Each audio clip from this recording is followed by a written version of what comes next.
বিচারের কথা বললেন, বলেন সরকার আছে। সরকার এখন কোনো সিদ্ধান্ত নিতে পারছে না। এখনো যে শহীদ যারা হয়েছে তাদের রাষ্ট্রীয় স্বীকৃতি পর্যন্ত আপনারা দিতে চান না। যে ভাই আমরা স্বাধীন পাবো, আমরা স্বাধীনতার কথা হাতে নিব, কিন্তু তার বিনিময়ে পেয়েছি কি? আমার পায়ের রাষ্ট্র পেয়েছি।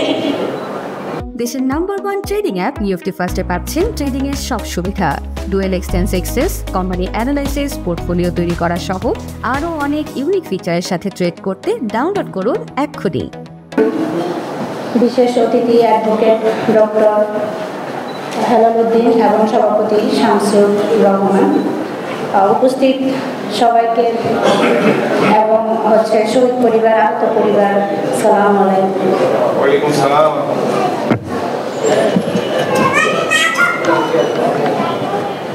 আজকে এখানে আমি এবং আমাদের সকল শহীদ পরিবার দাঁড়িয়ে আছে একটা বিষয়ের বিনিময়, সেটা হচ্ছে আমাদের সকল শহীদের রক্তের বিনিময়। কিন্তু আজও কি আমরা সেই রক্তের, আজও কি আপনারা আমাদের সেই রক্তের মূল্য দিতে পেরেছেন? কেউ পারেনি। কিন্তু আমরা এখনো সবাই বলি কি আমরা জুলাই পরবর্তী স্বাধীন বাংলাদেশে দাঁড়িয়ে আছি। এটা কি আপনারা বলতে পারেন? কিভাবে বলতে পারেন? কিন্তু আমরাই শুধু বলি আমরা শহীদ পরিবার, কষ্টের সাথে বলি, বাট আপনারা বলেন কি আমরা গর্বিত। কিন্তু কেন আপনারা কেন আমাদেরকে গর্বিত বলেন? আমরা তো তার মূল্য পাই নাই। তার মূল্য আপনারা দিতে যেদিন পারবেন সেদিন আপনারা আমাদেরকে গর্বিত বলবেন। আমরা গর্বিত পরিবার। তো যাই হোক, আমি যদি আমার পরিচয় হিসেবে বলি, আমরা 3 ভাই বোন। আমাদের বাড়ি হচ্ছে নোয়াখালী হাতিয়া। আমার বাবা একজন স্ট্রোকের রোগী। আমার বড় ভাই যিনি আকিস কোম্পানির সেলস ম্যানেজার ছিলেন, যাত্রাবাড়িতেই উনি জব করতেন। আমরা 2 ভাই বোন পড়াশোনা করি। আমার বড় ভাই যিনি শহীদ হয়েছেন মোহাম্মদ রিটন, আমার ভাই, তার ছোটটা জগন্নাথ ইউনিভার্সিটি থেকে মাস্টার্স কমপ্লিট করেছে 2021 সালে। আমি ইডেনে 4th ইয়ার অধ্যয়নরত আছি।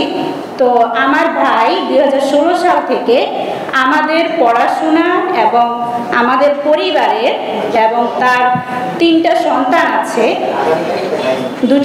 দুটা ছেলে একটা মেয়ে, এবং আমার বাবা মা সবারই ভরণ পোষণ, আমাদের পড়ালেখার সবকিছু দায়িত্ব তিনি বহন করতেন। তো তিনি ঢাকায় সবসময় আমাদের সাথেই থাকতেন। আমাদের সহযোগিতা, যত ধরনের নুন কিনতে যদি 1 টাকা লাগতো সেটাও আমার ভাই দিত। আমার বাবার প্রতি মাসে 2000 টাকা করে হার্টের ওষুধ লাগে, সেটাও আমার ভাই দিত। অর্থাৎ আমাদের পরিবারের আপাতমস্তক যা দরকার আমার ভাই ভরণ পোষণ করতো। আমার ভাই আমাদের পিছনে টাকা পড়াশোনার জন্য দিতে দিতে অস্থির, বলে যে আমার ভাইয়ের নাম আরিফ, মেজো ভাইয়ের নাম, যে তুই কবে চাকরি পাবি? ভাই বলতো, ভাই এই তো আমি তো অনেক জায়গায় বাইরে দিচ্ছি, বাট কোয়ালিফাইড তো হচ্ছি না, আমি কি করব? মানে রিটার্ন পর্যন্ত যে বাইরে পর্যন্ত গেলেই দেখি সব বুকিং, সব আগের থেকেই বুকিং থাকে, আমি কি করব? ভাই বলতো যে আমি তো আর পাচ্ছি না, তুই একটু সংসারের হালটা ধর, ছোট বোনের পড়াশোনা, তোর পড়াশোনা, আমি তো আর পারি না। অবশেষে আমরা 24 সালটা পাই, যেটা আমাদের বৈষম্য বিরোধী ছাত্র আন্দোলন, যেটাতে আমরা 2 ভাই বোন এবং আমার বড় ভাইও অংশগ্রহণ করত, শুধু একটাই কারণে যে শেখ হাসিনা নেমে গেলে আমার 2 ভাই বোন চাকরি পাবে, আমার পরিবারের সচ্ছলতা আসবে। সেই জন্য জুলাই মাসের 1-2 তারিখ থেকে আমরা আন্দোলনে সক্রিয় অংশগ্রহণ করতাম। ভাই তখন যাত্রাবাড়িতেই, তো আস্তে আস্তে যাত্রাবাড়ির দিকেও কিন্তু আন্দোলনটা হচ্ছে, আপনারা সবাই জানেন। তো যাত্রাবাড়িতে উনি সবসময় আন্দোলনে যোগদান করতেন আর বলতো যে শেখ হাসিনা কবে নামবে, আর দেশটাকে আর ভালো লাগছে না, তোরা তো কবে চাকরি পাবি, সবসময় এই কথাটাই বলতো আমার ভাই। তা আমিও চাই দেশটাকে স্বাধীন করতে, তোরা যেন চাকরি পাস। আমার ভাই এটাই সবসময় বলতো। তো আমরি ইডেন থেকে সবসময় আমাদের একটা গ্রুপ বের হতো, আমিও হচ্ছে আন্দোলনের সাথে সবসময় সম্পৃক্ত ছিলাম এবং 4 তারিখ পর্যন্ত শাহবাগ মোড়ে আমরা হচ্ছে অবস্থান করতাম। আপনারা সবাই জানেন ইডেন কলেজের শিক্ষার্থীদেরকে যেভাবে লাঠিচার্জ করা হয়েছে, হাতে পায়ে মানে বিভিন্নভাবে তাদের উপর টর্চার করা হয়েছে। আমার ভাই 5 তারিখ সকালবেলা আমাকে ফোন করে বলে তুই কোথায়? আমি বলি আমি তো হচ্ছে শাহবাগের মোড়ের দিকে আছি, আমি সংসদ ভবনের দিকে যাব। পরে বলছে যে বাসা থেকে কেন বেরোছিস, আজকে তো অনেক ভয়াবহ। আমি তো ভাই এতদিন তো গিয়েছি, আজকে না গেলে তো মানে স্বাধীনতা সফল যে হবো সেটাই বৃথা যাবে। বলে আচ্ছা ঠিক আছে তুই সেভে থাকিস। বলে যে আরিফ কোথায়? আমি বলি ভাইও তো বের হয়েছে, জানি না ভাইয়া কোথায় আছে। আমার পরিজন পড়া আছে যে আমাদের গ্যাসের পুরিট লেগেছে, তখন আমি ওখানে স্ট্রেচে হয়ে যাই। আমার বন্ধুরা আমি ধরে ঢাকা মেডিকেলে নিয়ে আসে। আমার ভাইয়ের ঢাকা মেডিকেলে নিয়ে আসতো, আমার শরীরে কয়েকটুকু ছড়াছড়ি পড়েছে যাত্রাবাড়ি থেকে। আমার ভাইকে আমি অনেক চেষ্টা করেছি কিন্তু পারি নাই, 4-5টা পুরিট লেগেছে শরীরে।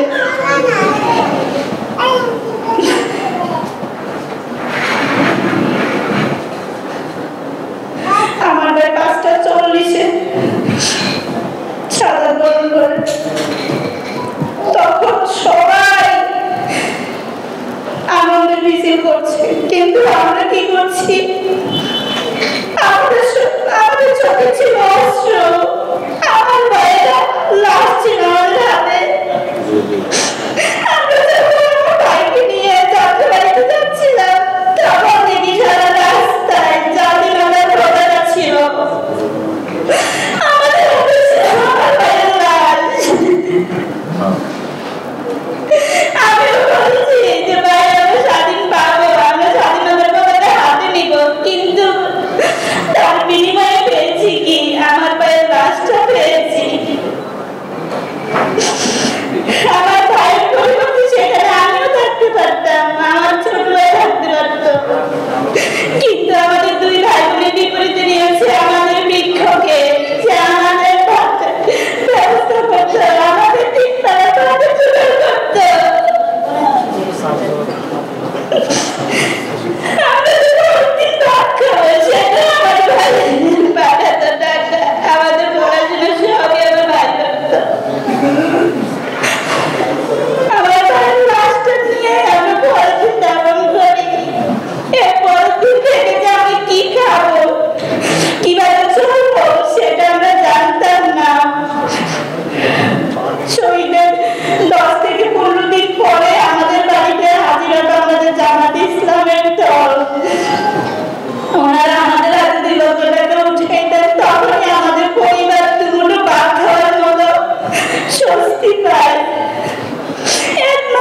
লাইভে এসে বলেন যে রাষ্ট্রীয় স্বীকৃতির দরকার নাই। আপনারা তো দিব্যি বাইরের রাষ্ট্র থেকে 5 তারিখের পর থেকে দেশে ফিরছেন সবাই নির্দ্বিধায়, আপনাদের কোনো ভয় নাই। এই ভয়ের রেশ কে দিয়েছিল কে? কিন্তু সেটা আমরা ভুলে গেছেন। এখন ভুলে গিয়ে বলেন নির্বাচন, ক্ষমতা চাই। আমরা চাই আমাদের ব্যর্থ হয়েছি। এই বিচার পেতে কেন এখন আমাদের দেরি হচ্ছে?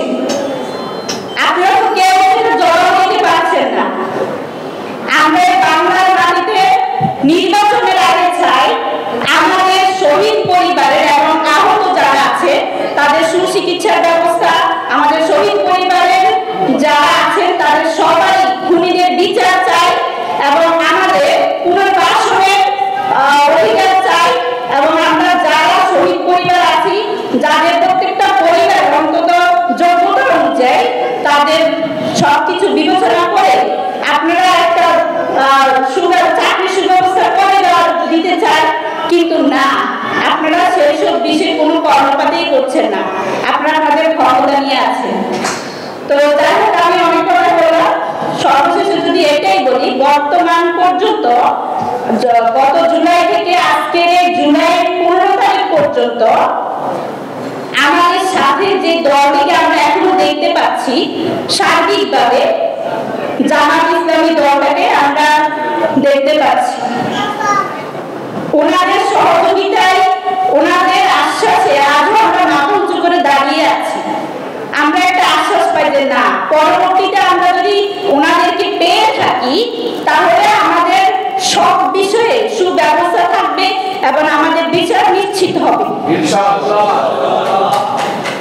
আমরা এমন একটা দলকে চাই যে দল বাংলা